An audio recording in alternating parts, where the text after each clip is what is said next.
What am I to do? Welcome to He Said, She Said Razor Branding Podcast with Michael Russo and Jaci Russo.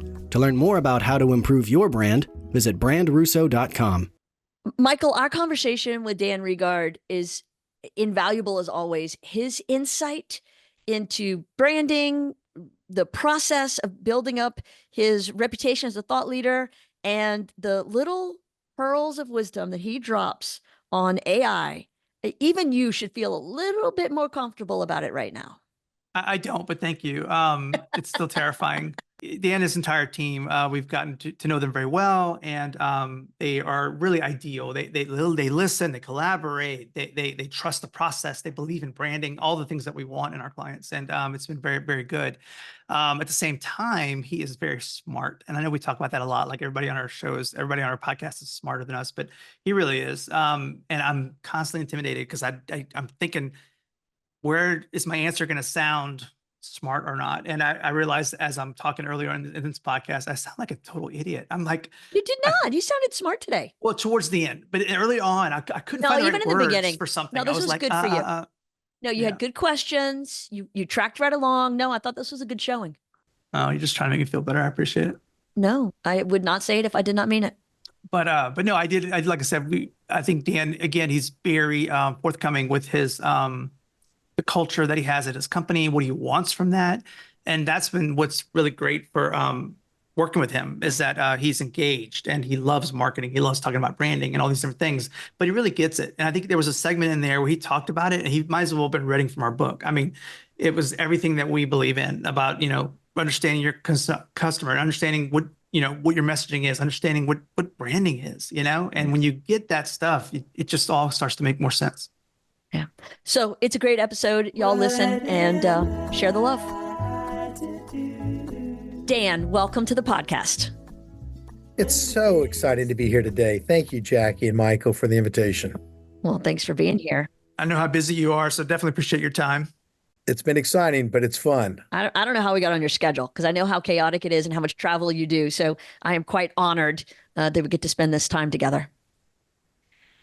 One of the things that we all talked about before, when we were still back in the green room before we went live, is, obviously, as your branding agency, we have had the privilege of seeing some of the inner workings of your company. But for the people who are listening, they don't know you. So I was hoping you might start with a little bit of an overview of who Dan Regard is and how he walks among us in the world. Well, I hope the group finds it more exciting than I do, but it's not really a complicated story. I started off studying computer and math down in South Louisiana at USL. And from there, I decided to get an MBA and a law degree at Tulane, which was fantastic from an education and an experience perspective. At the end of Tulane, I had a choice. Do I go into the practice of law or do I go into business? And I'd already started a business providing litigation technology support for law firms and cases in New Orleans as a part-time job while I was in school. So I went full-time into that business, and it brought me eventually to a series of companies, Deloitte & Touche, FTI, LECG, with increasing responsibilities and groups of people to run technology support for litigation. It was fantastic. And then 17 years ago, I had the opportunity to start my own company, IDS. I did. I had a great partner at the time, Neil Lawson. He and I ran the company for about 10 years, and then our interests drifted apart, and I'm still running the company. Neil has gone on to other challenges and mountains. And now, after 17 years, we actually have established ourselves as a contender, as a provider in the space, both domestically and internationally.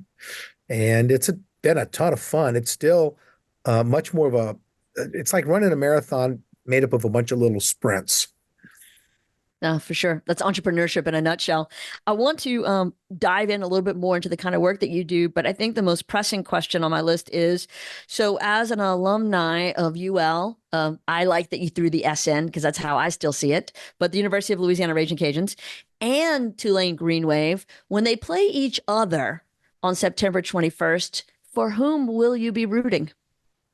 I'm going to flip a coin Okay. for each part of the game. And I'm just going to flip my jersey around depending on what the coin tells me to do.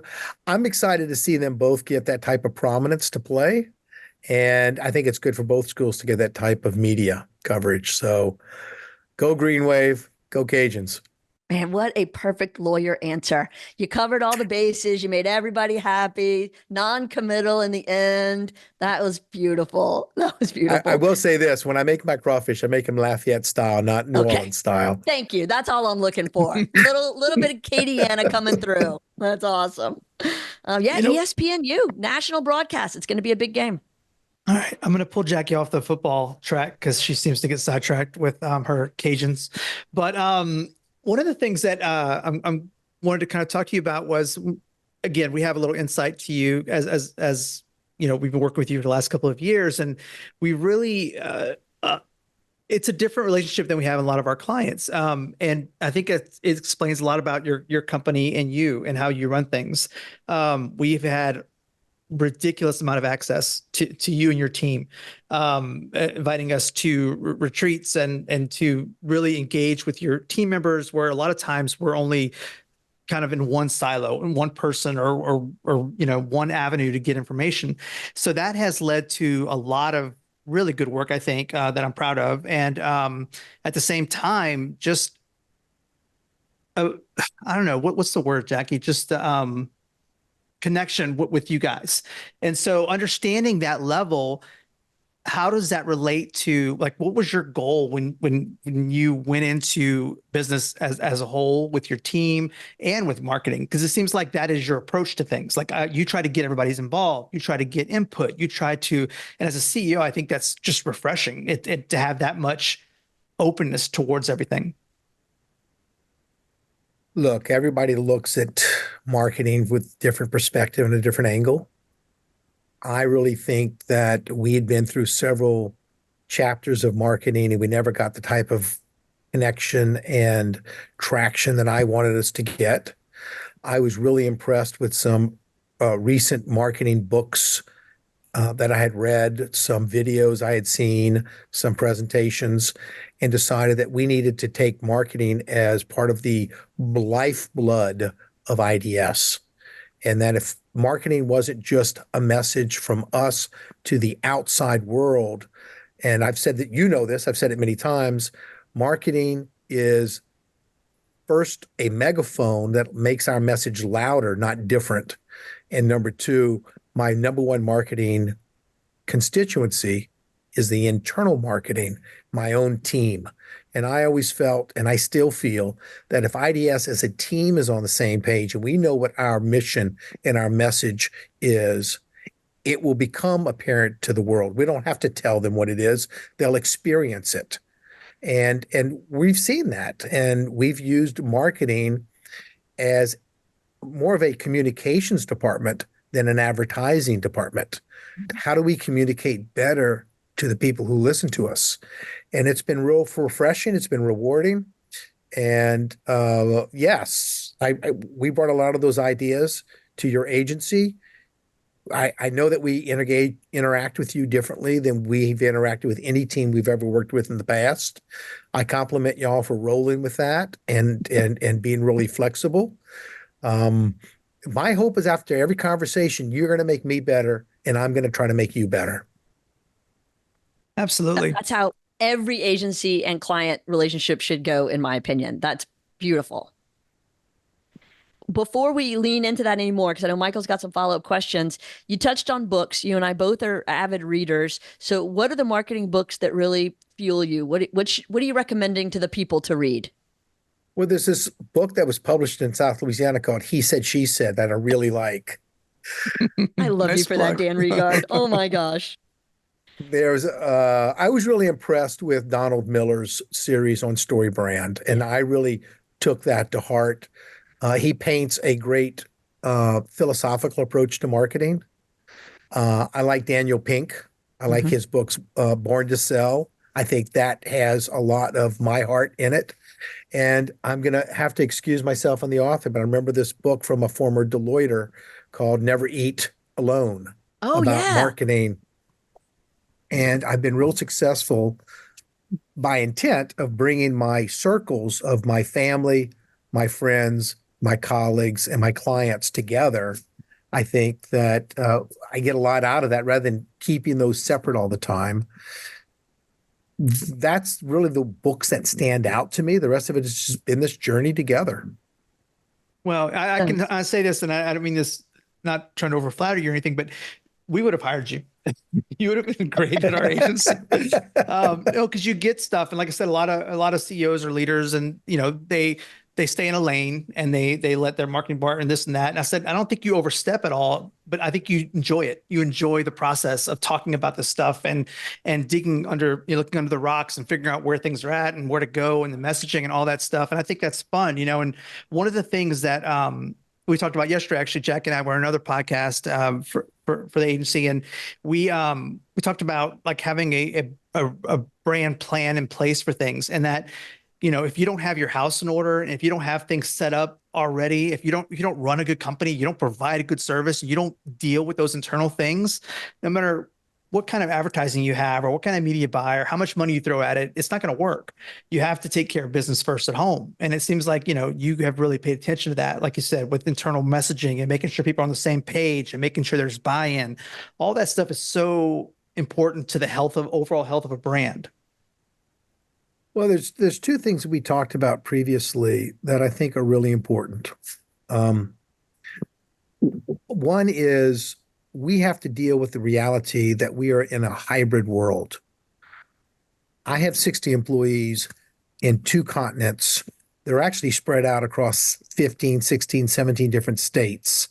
It's hard for me to get more than 4 people to dinner because we're so spread out. How do we become successful in a hybrid world where many organizations aren't big enough to have the resources to have a complete remote onboarding, training, monitoring, and delivery mechanism? Some do it very successfully, but it's a challenge for most smaller companies because we don't have every single minutia of what we do documented so it can be taught from a book. It has to be taught by mentorship and leadership and apprenticeship.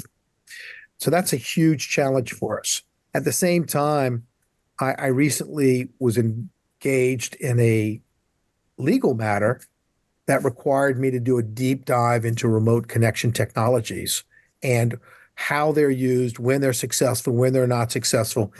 Fascinating journey through technology advancements and through academic studies and through the world of international diplomacy, who was really impacted on massively important negotiations through COVID and hybrid communications.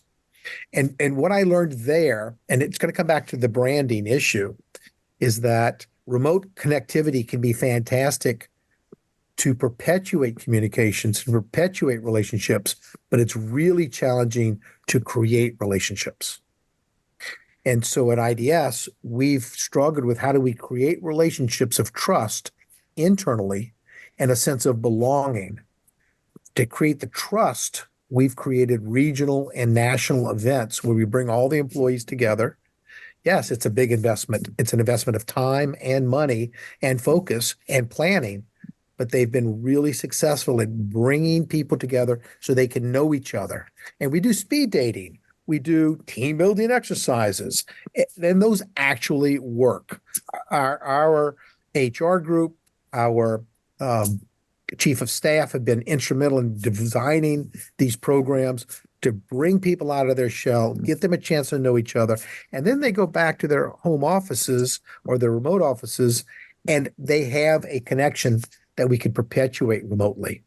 The second part of that, and it goes back to branding, is to give people something they can feel that they belong to, that they can have something as simple as the same color jacket, the same logos, the same coffee mugs, but more importantly, the same core principles, the same fundamentals, the same communication styles, the same respect.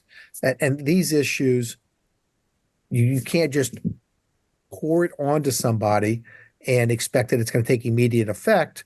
But we have found with consistent behavior over time, we have developed a brand or a culture internally of behavior and expectations that creates a sense of calm, and trust. And I think that's what branding is about. Preach. Yeah, really. Like mic drop. We should end right here. But Dan, I know you've done a lot of work around the tech of connectivity. So can you talk to that a little bit too? Because I think you're spot on with the culture and the branding. How does the technology fit into it? Well, you have to think about, I think about technology as, is it a Band-Aid or is it a persistence? I'm famous for being on Zoom calls with my team for hours at a time. We don't even talk to each other. We're just sitting there working, and the Zoom creates that virtual hallway where you can talk to each other. And it's ironic because IDS started in an incubator where we had first 2 offices, then 4, then 6, with a hallway in between them. And we literally use the hallway as an intercom system. Just leave the doors open and yell whatever you need, and the other person would respond. Obviously not with confidential client information. I do that now by leaving these channels open. And then when I call clients, the hardest thing about being remote is when you speak to a client and you wish you had another colleague there to learn, to contribute, to handle the takeaways. You don't want to interrupt the client call by saying, let me call XYZ person, and then you can't track them down. It's not like knocking on someone's door next to your office and say, come join me real quick. But when you're on a Zoom call with them, I just put the client on speakerphone. And suddenly that speakerphone extends to the Zoom call, and we are all together all of a sudden. And it is completely different in terms of quality, outcome, and learning. That's one small example of using technology to bridge gaps and to create relationships or perpetuate them, and mentorship and apprenticeship and client service. I think as we go forward, we're going to see that we live in also a magical time, not just of hybrid work and hybrid relationships, but a magical time of technology, connectivity, opportunity. We're seeing an explosion in algorithmic enhanced content and ways to use that for communications and connections. I think as we go forward, we're going to see even more fun ways and impactful ways that technology can create relationships while we continue to thrive in this hybrid world. Well, and I mean, we didn't meet you and your team for over a year after we started working with you. We 2 were, years. 2 years. We were hired. We began a relationship. We were having weekly calls. We did a complete razor branding assessment for you guys. We were full on in the deep end really quickly with, again, never meeting face to face, never having any of that happen. But it was like all of a sudden there was a relationship there. You were one of the first clients for us that we kind of all immersed into that without any footing, you know? Well, true, that wasn't an option. However, in defense of brandRUSSO and IDS, you weren't complete strangers to us. We had a huge cultural background overlap. You're from South Louisiana. I'm from South Louisiana. Jaci ended up working out in California with CAA. CAA is run by a man who grew up in my hometown, New Iberia. So right, Brian. There were a lot of overlaps, and y'all were recommended to us by a family friend, a family member. We interviewed you. You interviewed us. So while our relationship has been remote for the first 2 years, certainly a lot of our common pop culture experiences and cultural experiences were not different. Well, and I think that ties back to what you accomplished with IDS Connects. By getting people in the same place that typically work remotely, that culture gets built on commonalities because people get to know each other and spend time together. And I think that's where we tend to forget that even if we work hybrid, we can still connect in so many different ways. Well, one of the things that we've done, and I'll follow on with this thread, is every quarter I bring my executives off site for an executive planning retreat for the next quarter or the foreseeable future, which could be 8 quarters in advance. We're looking downstream. But we've chosen on multiple occasions to have that off-site retreat at your offices. That's not by mistake either. I want to be integrated with my marketing team because you're not my marketing team. You're my communications team. And that controls the way I communicate to my executives, my employees, and my clients, and the market that I hope to turn into clients. So there's been we might have had a protracted distance at the beginning, but we've made a lot of investment to bring those relationships and those personalities together since then. Right.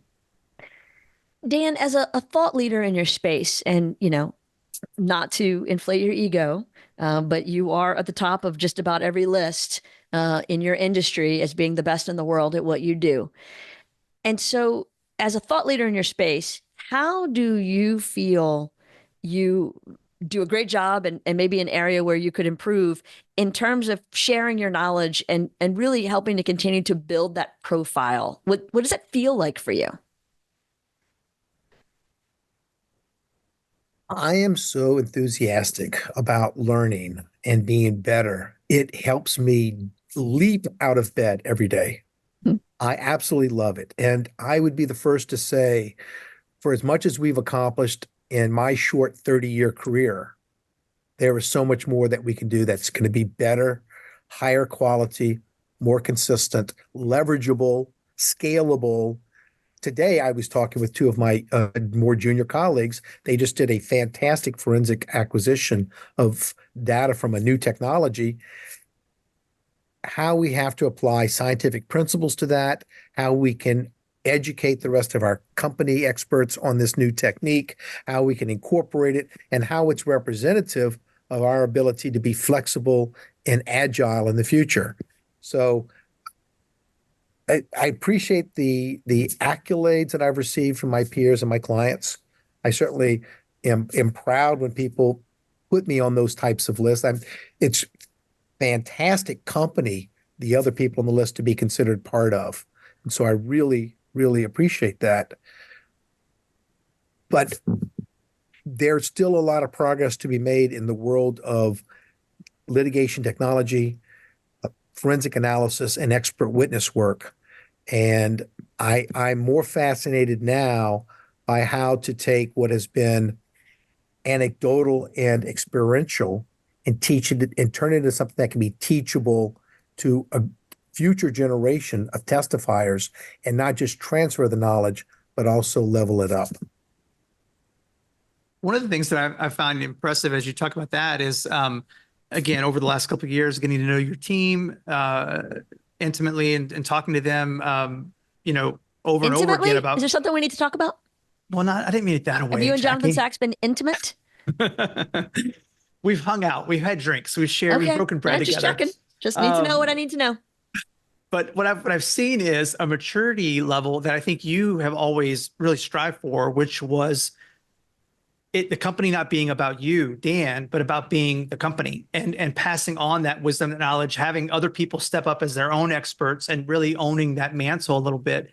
And I think it's really, I don't think you've finished the job of that yet, but I've seen it happen over the years by seeing people mature into those roles and how they carry themselves, how they talk, how they become their own voice. And I think it's still a process, but the idea of doing that, and I find it here in my own agency hard because I'm a creative director here and I have a team of people that work under me, and it's so hard to step aside and not say, oh, I have to do that. I have to have my fingerprints on it. I have to do it all the time.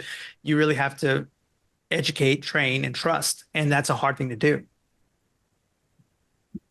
I think one could legitimately take either approach in business. That we're a place where people come to get their credentials to then leave and ply their profession, or we can be a place where people come and get their credentials and stay.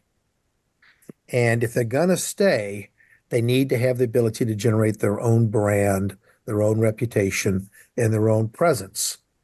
And that's always a challenge. It's very attractive to say, this is a company that lives under one personality, and this is the personality that matters. And you come here as a junior, we'll move you up to a senior. And if you're ready to cut your own clientele and your own book of business, that's not here because everything gets done under one umbrella. Or we could be a business that says we want to be a platform for success, but recognize we're going to have less absolute control over individuals. And what we lose through control, we gain through respect and loyalty. And we gain that because we pay for it. We pay for it by creating better opportunities for people here than somewhere else. And so I don't want my best people leaving. I want them staying. And that's part of that whole shift in focus toward, I think it's reminiscent of what some people have called servant leadership, where the leader should be at the bottom of the pyramid, lifting others up, instead of where others are responsible for putting energy underneath the umbrella of the leaders. I mean, I don't know if you'd agree, Jackie, or not, but I think it's kind of a rarity what you're talking about. It doesn't always happen. Usually, when I mean, we've been really fortunate with a lot of our clients the past few years, and really attracted the people that we like to work with, and you're definitely one of them. But that's the kind of people that we really enjoy and respect, because I think that's a hard pill to swallow sometimes when you have that much power or that much control over people, and I guess control and the micromanaging side of it, and not trusting. I mean, that's a hard thing to do, I think. Well, I don't do it. So listen, anytime you delegate something to anyone, no matter how talented they are, how long you've known them, they're going to do it differently than you would do it. And if you're not willing to accept that it's going to be done their way, not your way, you probably are not going to be happy delegating. But you can get so much more done, and people have so much talent. Actually, often they do it better than you would have done it, just not the same as you. And they're going to make mistakes. And that's when you just remind yourself, yeah, I made a lot of mistakes growing up too. In fact, mine were a lot worse. So if you can live with their mistakes and live with their variations, I have found it to be very successful for us. Yeah, for sure. So if we could sort of move sideways a little bit into one of Michael's least favorite topics, AI. I don't know if Michael is scared of it, because I think that comes through sometimes, hates that his clients use it so often. Dan, I'm looking at you. Or is just worried in general about how it's going to change the world and ruin human creativity. But so Dan, from the professional perspective, because you work in it so much right now, where do you think we're going? Hell in a handbasket or straight to heaven? Like, what's the plan? The short and sweet of it is AI can do 1,000 things, and we can all name 5 things that scare us to death. Does that mean you're not going to use the other 995? I feel the other 995 are very useful. I have this experience. I had meeting some really phenomenal judges from around the world at the International Association of Judges in Washington, D.C. And I presented to them on technology, and they uniformly were anti-AI. They said there's no room today in the courtroom for AI. We don't need AI taking the responsibility away from juries and judges. And I spoke to them and I said, it sounds like you're not in favor of AI for adjudication. They were not. I'm not either. But I said, I love using AI for navigation. I'm not ready for AI to drive my car, but I use it to tell me where to drive my car every single day. So I don't need AI to tell me the results of a court case, but it can do a really good job helping me get to the courthouse, knowing what to say, when to say it, and how to say it. So why would I not use those tools? And I do. I think AI is going to challenge all of us to understand strategy rather than tactics. What do we want to accomplish versus how do we accomplish it? And gives us the ability to use human input to really decipher or sift through multiple opportunities faster. It's going to challenge us to really focus on quality and longer term planning, and it can fill in a lot of the smaller blanks. It's going to be a challenge to all of us to be better. My biggest concern is not that we can integrate it into our professional lives.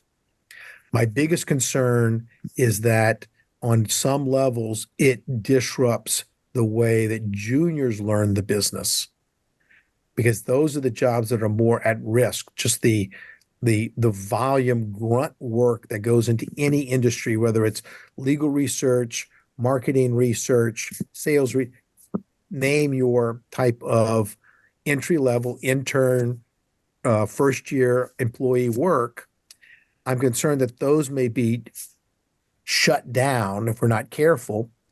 And what that does is it affects our pipeline of talent. So when we want senior people who have the talent, but they haven't come up through the ranks, we're going to be stressed out there. That's my biggest concern right now.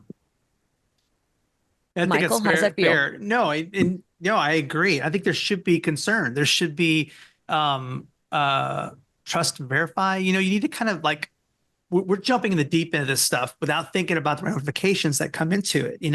I use it all the time. I think it's great. It cuts, summarizing documents and putting things together and compiling. It's such a good thing. But at the same time, as a person that has a trade, a tradesman, like I write and I paint and I draw and things like that. Well, those things, the less we do them ourselves, I think we'll lose them. A great example, we're talking about, you were just at your camp at Burby Lake, right? Which is in central Louisiana. It's like a gator farm and it's very rural. And I got to go out there with you guys last year and it was great. But I thought about it, like I grew up in a town south of New Orleans and literally growing up in a swamp. Like I went duck hunting by myself and deer hunting and all this. I was an outdoor kind of a kid. I haven't done that since before college. I wouldn't even know, like even out there, I was nervous in a boat. I was nervous about everything out there, but I've literally run through those waters. So the further I got away from it, the more uncomfortable I got with it. That's my point here, is that the further we get away from doing things ourselves, the less we have control over it. Well, now I thought we were talking about AI. Now we're going back to how do you delegate, right? Yes, the more you get away from something, the more you can be afraid of the outcome because you're not micromanaging it. But if you've been on that journey before and you know where you want to go, and someone as experienced as you are at marketing, Michael, you're talented enough to understand when content copy is good copy versus bad copy. You know that you want to tell a story. You want to talk about a client journey. You want to talk about the client as the hero. And if it doesn't accomplish that, it needs to be rewritten. Once you understand the broader perspectives that someone of your talent can outline, and then anyone writes the content, you're talented enough to judge the quality of that and tweak it. Well, yeah, but it's the same concern you said, though, about younger people coming in, that they're not going to learn the right way, or they're not going to have the same chops or the same grind of getting that experience. And then what happens then if they're being hand-fed it versus having to earn that?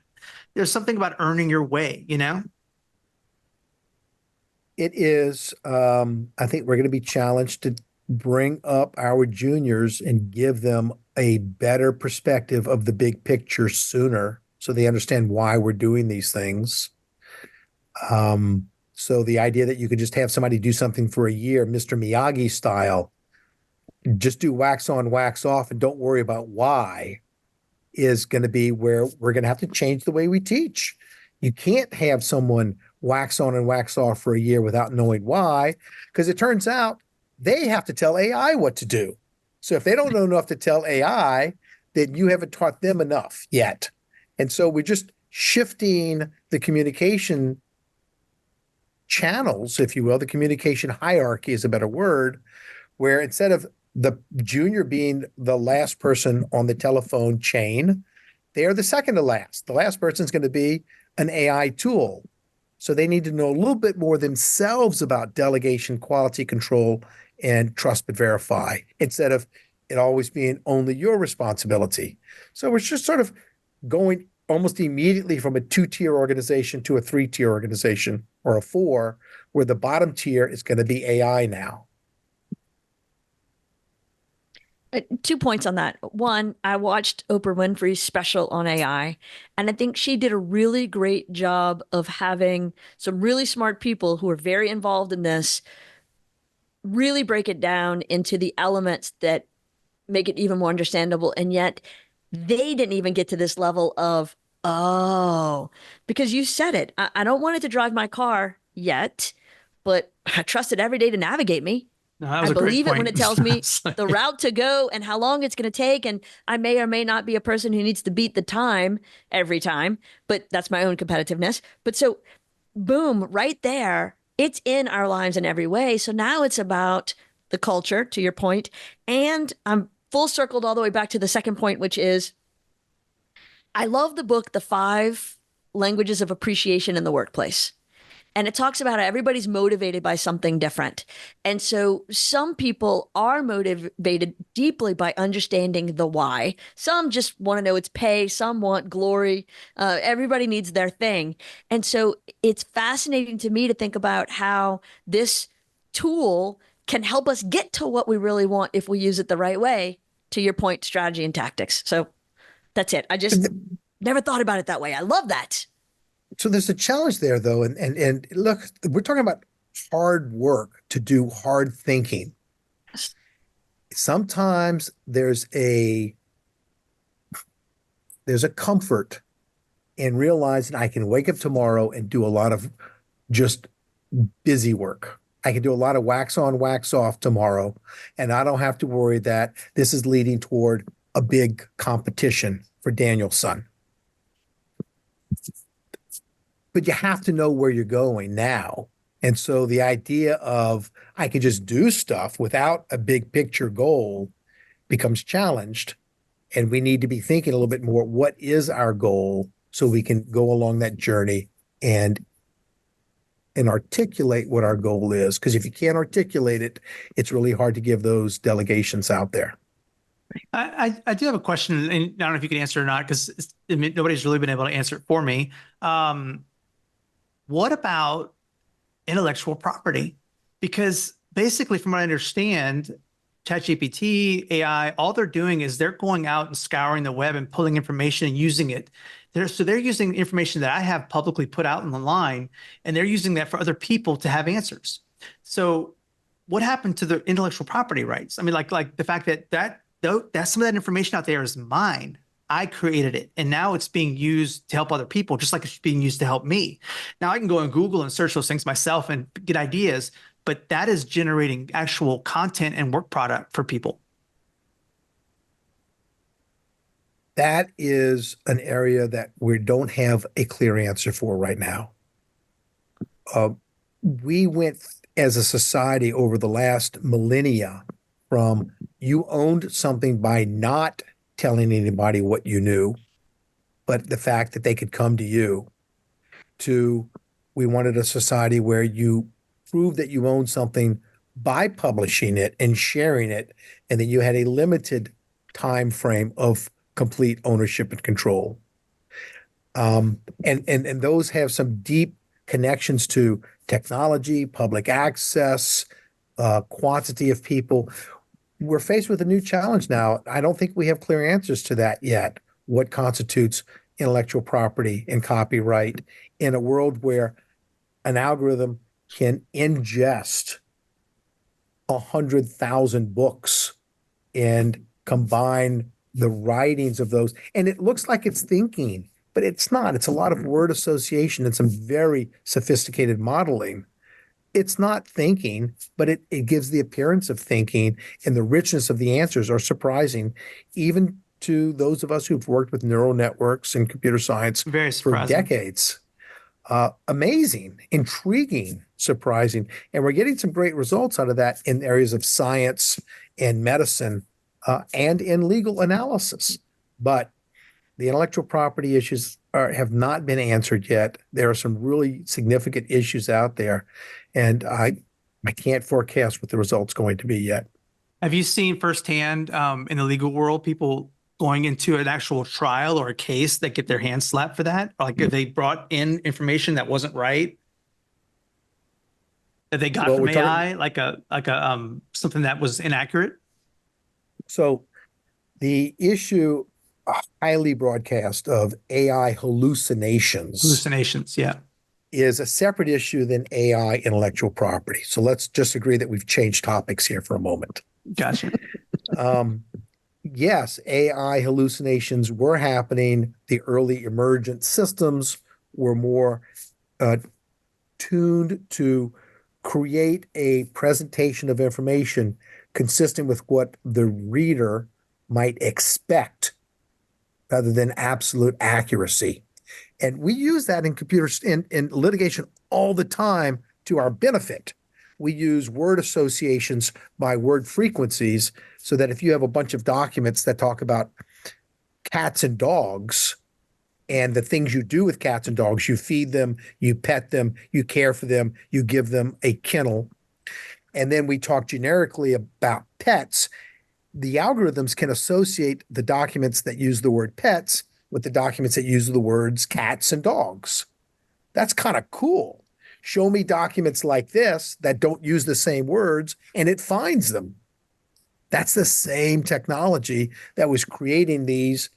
This is close to what you're looking for. How does this look? We want AI to generate images, or I've seen ones that generate cartoons or paintings or photorealistic images. Those are good hallucinations because we want them to create something that doesn't exist but looks like something I'm describing. Some people got sideways when they said, give me a legal brief, and it said, this is what a legal brief looks like. And it turns out they didn't realize it was creating things that looked like that rather than actually populating. But we already have systems now that are centered and anchored in real documents, real citations. Doesn't mean the analysis can't be wrong. The other day, as an experiment, I took a court order that came out of the courts, a public document, ran it through ChatGPT, which I use AI a lot, and asked what was the findings of the court. And it gave me the 3 findings, and one of them was the exact opposite of what the court actually said. Mm-hmm. So it had 2 hits and a miss. And then I wrote, hey, I read the document and I found that 3rd point to be the opposite of what you just said. I got an answer back. I just reviewed the document again, and you're correct. And the answer is not A, it's B. So I think if you're using it to do all of the work for you, we're not there. If you're using it to help your own thought processes and sort of soundboard your ideas, soundboard your thinking, give you automobile navigational recommendations. If it says drive forward and you look in front of you and there's a traffic jam or an accident or a treacherous situation, I don't care what the system says, you're not going to follow its instructions. You have to combine what you're getting from that input, just like you would from a colleague, with your own experiences, knowledge, and information. And if you don't do that, yes, you're going to be at risk. But if you do that, I think you're going to find a huge tool. We've had tools throughout the evolution of society, whether it's the lever, the pump, electricity, computers, fire. These have all had tools that have had upsides and downsides. If we can get the value out of them, we should. And if we can propel ourselves to a more productive future, we should. I certainly feel like we are already doing that. I mean, mic drop. I feel pretty good about that. As long as we I just do keep too. an eye on, Two keep an eye on mics in Skynet. one. Keep an eye on Skynet. Absolutely. Don't feed him. Come on, Dan. This is how he gets off the rails and goes crazy. So, No. No, Jackie, he has Yes. identified that one thing out of 1,000 that we should all keep an eye on. right. But if that stops him from using the other 999, what happens, Michael, when you can come home and take a picture of your refrigerator, open your refrigerator, take a photograph, and say, I only want Italian recipes. What you got? And it says, based on what I saw in your photo in your refrigerator, you can immediately cook carbonara. You're like, Okay. didn't even think about that. Counterpoint, I go to my fridge and the fridge says, I think you're looking a little heavy. I'm going to shut you down for a couple of days so you can lose some weight. I'm not going to let you in here because you bought some things that aren't healthy for you. What happens when the computer knows more than I do and it forces me to do something I don't want to do? So you programmed your refrigerator poorly. Well, but because there are some fantastic recipes out there that have different ingredients that meet different micro nutrient needs for different people. So you need to upgrade your recipe book for a small fee. I could put you into a high quality opportunity where you have a much better meal, but you just feel better afterwards. You and Jackie are cut from the same cloth, man. Yes. The greatest compliment you can pay to me, Michael. That's the sweet nothings you need to whisper in my ear on Valentine's Day. You're as awesome as Dan Regard. Oh, no. But That just got awkward, but thank you. that got a little awkward, a little fast. But I think the direction we're talking about is the same, and that is there are a lot of phenomenal ways to use technology out there. One of the things I really fell in love with a few years ago, and I still think it's as magical as anything it's going to be, was a program called WordLens, which is now part of Google Translate. And this program on your phone allows you to open up your camera and shine it on written material, a menu, a sign that's in a foreign language. It will read it, it will OCR it, it'll send the text to a translation engine, it'll translate it into a language of my choice, and it'll put it back as graphics where the other words used to be. So on my camera screen, I see in real-time video what the camera was looking at, the sign on the street that tells me which town I need to drive to, or the menu, but it tells me in the language that I choose. I can look at your menu in French or German or Italian or Japanese or Chinese or vice versa. And it has saved me from eating some pretty disgusting things that I didn't want to eat, and I didn't because I could see what they were. That's how we navigated driving Italy. Yes. But that real-time virtual reality and augmented reality combined with translation, OCR, is to me about as magical as anything anybody would want to see. I agree. I am shocked that our hour is coming to a close. And Dan, we're going to have to do another part later because I have so many more questions on my list. But as always, you are a font of information. Your wealth of knowledge is so valuable. And thank you for your time because this was fantastic. Well, I think anyone can listen to this and see why we've enjoyed working with brandRUSSO so much. For sure. The conversation today is reminiscent of every conversation and meeting that we've had. Awesome. Dan, thank you for your time. And for everyone listening, thank you. Make sure you follow Dan on LinkedIn and check out the awesome work that he does. What a valuable resource.